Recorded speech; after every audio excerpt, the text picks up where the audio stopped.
Fala aí, molecada, Matheus Lucas apresentando mais um vídeo aqui no canal pra vocês. Hoje com um RPG, e não é o tipo de jogo, né, não é o tipo de gênero que geralmente eu trago aqui no canal, mas hoje vamos abordar um pouquinho desse tema, ou pelo menos um pouco aqui do subgênero do RPG, que são os roguelikes e os roguelites. E por que eu vou estar trazendo esse conteúdo aqui pra vocês?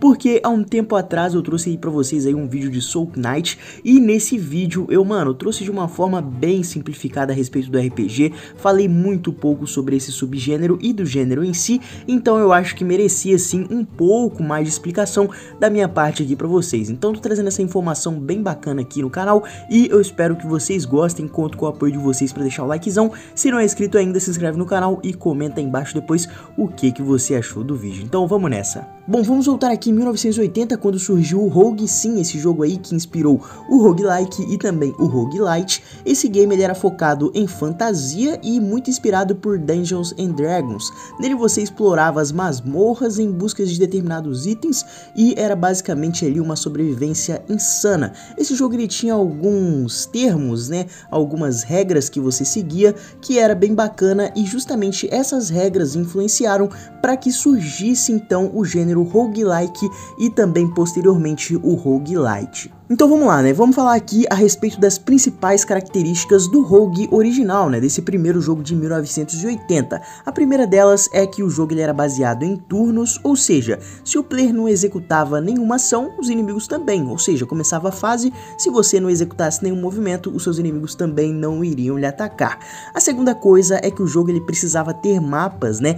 Pseudo-aleatórios gerados aí pelo algoritmo, ou seja, pra justamente, né, dificultar a vida do player. Ou seja, se você tentasse jogar esse jogo, não haveria como você decorar os mapas, a não ser, velho, que você jogasse aí, sei lá, 1 bilhão de vezes. Então, era bem difícil de você estar decorando os mapas com esse sistema aí de formação de arquivos aleatórios. E a terceira e última característica aqui, principal desse jogo, e também uma das mais polêmicas, é a questão da permadeath. E como o próprio nome já diz, significa aí que se você morrer independente do seu progresso, você vai precisar voltar do zero. Isso foi incluído pelos desenvolvedores do primeiro Rogue de 1980, porque eles acreditavam que as ações dos jogadores deveriam ter consistências persistentes, ou seja, velho, se você escolhesse alguma coisa errada, você deveria ser punido e voltado aí do zero, mano. Você ia bater na estaca zero novamente, independentemente aí se você estivesse 99% de estar completando o jogo, e é isso também que dava graça, né?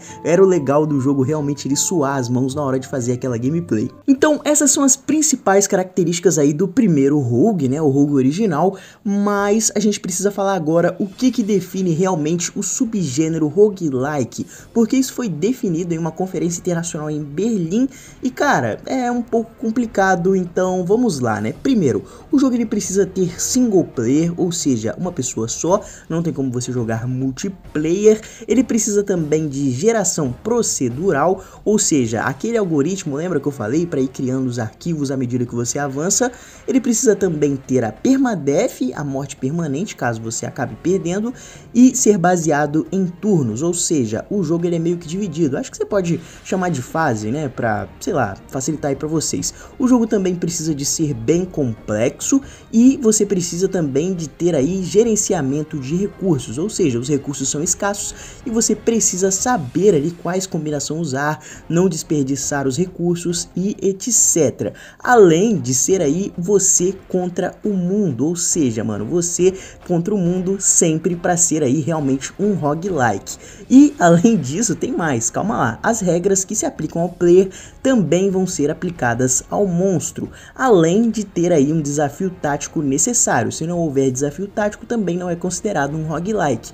E para finalizar, os gráficos aí têm de ser feitos com a tabela ASCII. E eu não sei se eu citei para vocês, o primeiro Rogue ele era feito aí com a tabela ASCII. Então, ou seja, para o jogo ser considerado um roguelike, né, do subgênero, você precisa de basicamente recriar o primeiro Rogue de 1980, o que é bem complicado, e sim, foi isso que originou o surgimento dos roguelites, né? Vamos entrar aqui então para a gente falar a respeito dos roguelites. Bom, e para a gente falar aqui a respeito dos roguelites, né, o que eles têm de diferente dos roguelikes é que basicamente eles não seguem todos esses itens, né, necessários para justamente ele ser um roguelike, ou seja, eles não são aquela cópia exata do Rogue, o primeiro Rogue de 1980. Eles têm algumas coisas que não estão listadas nessa lista, como salas secretas, e você não tem o permadeath em alguns deles, além, cara, de muitas outras coisas que às vezes não são incluídas e que tornam o jogo muito mais legal.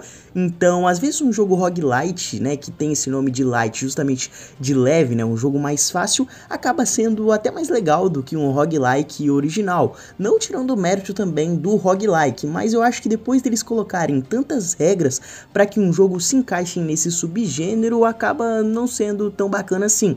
Então, a única diferença do roguelike para o roguelite, né, a única não, na verdade, a grande diferença é que ele não segue essa extensa lista de regras justamente para se encaixar aí como um rogue original, né, como aquele rogue difícil de 1980. Então, acho que vocês entenderam. Então, hoje a gente entrou um pouco mais a fundo aqui no mundo do RPG. Eu não sou aquele cara que manja lá de RPG, mas dei uma pesquisada boa e tô trazendo esse conteúdo aqui pra vocês. Eu espero que vocês tenham gostado. Agora, eu acho que você já sabe diferenciar aí um roguelike de um roguelite e, mano, na moral, velho, é bem bacana, mano. Os dois modos aí são bem interessantes. Aliás, a história, né, de como surgiu esse subgênero também é bem bacana. Então, é isso aí, molecada. Um grande abraço a todos vocês. Até a próxima. Fui!